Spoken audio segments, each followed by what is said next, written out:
नमस्कार दोस्तों, 2025 के आगामी बिहार के चुनाव की तैयारियां धीरे धीरे शुरू हो रही है और राजनीतिक गलियारों में गर्माहट जो है धीरे धीरे शुरू हो गई है। वैसे मौसम भी बदल रहा है, मौसम में भी धीरे धीरे गर्माहट आ रही है, ठंड जो है खत्म हो रही है। लेकिन इसी बीच जो है लालू प्रसाद यादव का एक बयान आता है जिसको लेकर पूरे बीजेपी और एनडीए साथ में बिहार में जो है भगदड़ मची हुई है। इस बयान को हम आगे आपको सुनाएंगे, लेकिन पहले दिल्ली की बात कर लेते हैं। दिल्ली से कैसे बीजेपी बिहार के चुनाव को जीतना चाहती है। आप सबको याद होगा कि 2014 में जब सरकार बनी थी तो बीजेपी सरकार बनी थी, 2019 में सरकार बनी तो सिर्फ मोदी सरकार बनी। क्यों? क्योंकि इसके पीछे कारण था, क्योंकि बहुमत ज्यादा आया था, तो जो है बीजेपी सत्ता में आई थी तो उन्हें किसी पार्टी के साथ गठबंधन करने की जरूरत नहीं थी, तो सिर्फ मोदी सरकार थे, उनका जलवा बिल्कुल अलग था। लेकिन इस बार जो 2024 में जो लोकसभा के चुनाव हुआ, इसमें 240 सीट आए, क्योंकि इसके पीछे सबसे बड़ी कारण है महागठबंधन। महागठबंधन के जितने भी कैंडिडेट थे, जितने भी दल थे, जितने भी नेता थे, सब एक साथ मिलकर मजबूती के साथ चुनाव लड़े और फिर रिजल्ट आया, 240 सीट पर बीजेपी समेट गई। लेकिन इसी बीच जो है दिल्ली की चुनाव हुई, दिल्ली के चुनाव में जो है हरियाणा का चुनाव हुआ, महाराष्ट्र का चुनाव हुआ, जैसे तमाम आरोप लग रहे हैं। लेकिन दिल्ली चुनाव में भी बीजेपी 48 सीटों के साथ सरकार बना रही है। 27 सालों बाद जो है बीजेपी दिल्ली में अपनी सरकार बना रही है। लेकिन आप सबको याद है कि दिल्ली के बाद जो है अब बिहार की बारी है और बिहार में नीतीश कुमार का नाम ना हो तो फिर बिहार का बात जो है अधूरा रह जाता है। तो नीतीश कुमार और चिराग पासवान को साथ लेकर चलना मजबूरी है नीतीश कुमार को, मोदी का और अमित शाह का, तो इनको साथ लेकर चलने के लिए एनडीए का नाम लेना पड़ता है। और एनडीए के नाम लेने पर उन्हें जो है दिल्ली में एक एक सीट जो है चुनाव में दिए थे।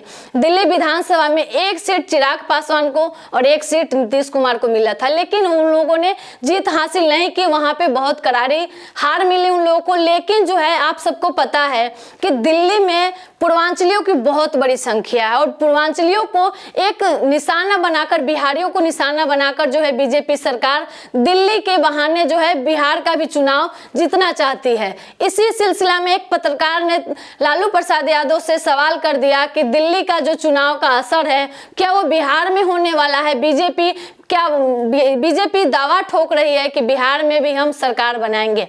तो इस पे लालू प्रसाद यादव क्या कहते हैं वो आपको हम सुना देते हैं। कोई असर नहीं पड़ेगा, भाजपा जाएगा। बोल रही है कि सरकार बनाएंगे एकदम पूर्ण बहुमत के साथ। कैसे बना लेगा सरकार? हम लोग रहते हुए सरकार बना लेगा भाजपा को लोग जान गए, तुम लोग को भी लोग जान गए। चलिए हटाइए।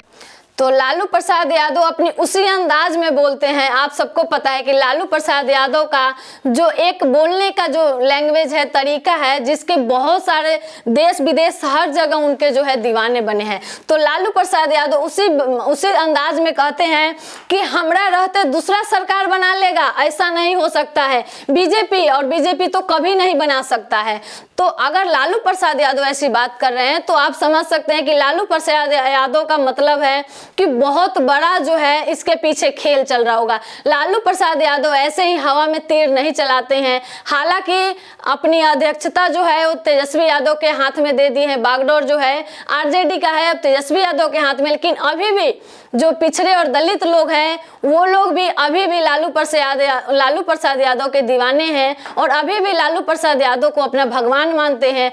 अभी हालांकि जाति जनगणना के बाद बहुत सारे ऐसे नेता जो है वो अपने अपने जाति को लेकर दावा ठोक रहे हैं, लेकिन अभी भी दलित और पिछड़ों की बात आती है तो लालू प्रसाद यादव को एक बार जरूर याद किया जाता है। तो इस तरह के बयानबाजी से बहुत बड़ी जो है प्रभाव पड़ने वाली है बिहार की राजनीति में और ऐसे में एनडीए के लिए बहुत बड़ी मुश्किल खड़ा हो सकती है। तो आप लोग इन तमाम मुद्दों पे क्या सोचते हैं मुझे कमेंट जरूर कीजिएगा। क्या लगता है इस बार बिहार में जो है नीतीश कुमार अपने कुर्सी को बचा पाएंगे या बीजेपी अकेले बहुमत में आके सरकार बनाएगी, या फिर तेजस्वी यादव माई बहन योजना का जो ये स्कीम लाए हैं इसको लेकर कुछ असर होने वाला है, या फिर लालू यादव कुछ बड़ा खेल करने वाले हैं।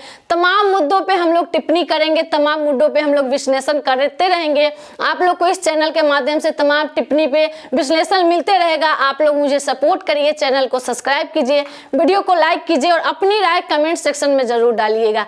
अभी के लिए इतना ही, बहुत बहुत धन्यवाद। जय हिंद, नमस्कार।